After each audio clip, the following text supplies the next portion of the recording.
करछंती बोली बदान्यता बा उदारता प्रकाश करुवा सांबादिक मोर सान भाई अनिल बाबू, संपादक कार्तिक बाबू एवं कंठशिल्पी जहाँ पाखर शुणापी आप प्रकृति में अपेक्षा कर मोर सान भाई इंजीनियर अमर बाबू एवं भौणी शशिरेखा तथा मंच तले बसी सरतांग भाषा उपमंच बरेण्य एवं विशिष्ट व्यक्तिगण सांबादिक बंधुगण छोट छोट पिला माने एवं सेमानकर अभिभावक समस्त को यही सारस्वत सांस्कृतिक दिवस अवसर में बहुत बहुत शुभेच्छा और अभिनंदन ज्ञापन कर गोटे पिला जिते बड़े 25 वर्ष उपनीत हुए साधारणतः तार शिक्षा समाप्त होता है एवं से पूर्ण यौवन प्राप्त होता है से बेले से निजर आय उपाय आविष्कार कर सारी था एवं जड़े सक्षम सुदक्ष एवं नेतृत्व नवा भली गोटे दक्षता ता पाखे आसी एवं मु भावुची बहु संघर्ष और संघात भितर आज 24 वर्ष रे उपनीत होता उदीयमान संस्था या परठारु पूर्ण यौवन प्राप्त होला परठारु से आहुरी सुदक्ष एवं आहुरी दक्षतार सहित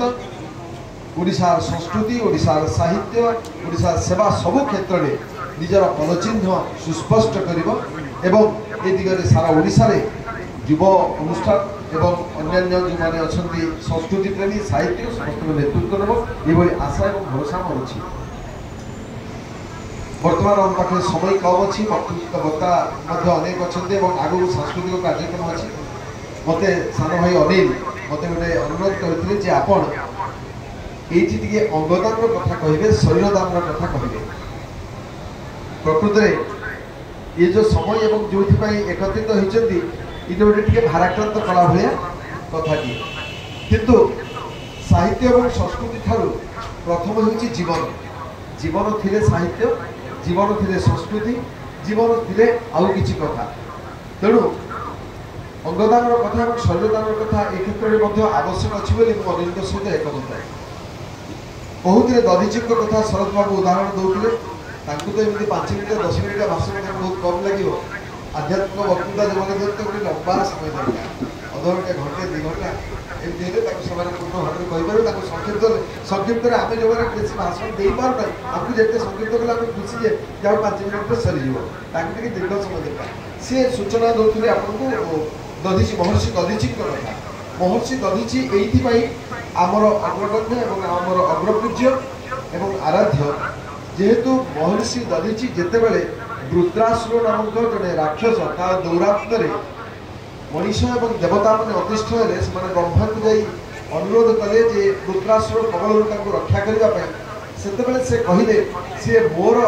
साध्य बाहर तेणु तुम्हें मैंने जाओ महर्षि दधीची पाखे अधिया पड़ और महर्षि दधीजी जदि जानूर जो अस्थि खंडक देवे से जो अस्त्र हम से ही रुद्रासुर बध हो पार एवं देवता नर समस्ते जाई विनीत अनुरोध कले महर्षि दधीजी पाखे और दधीची से जड़े महापुरुष थे जी कि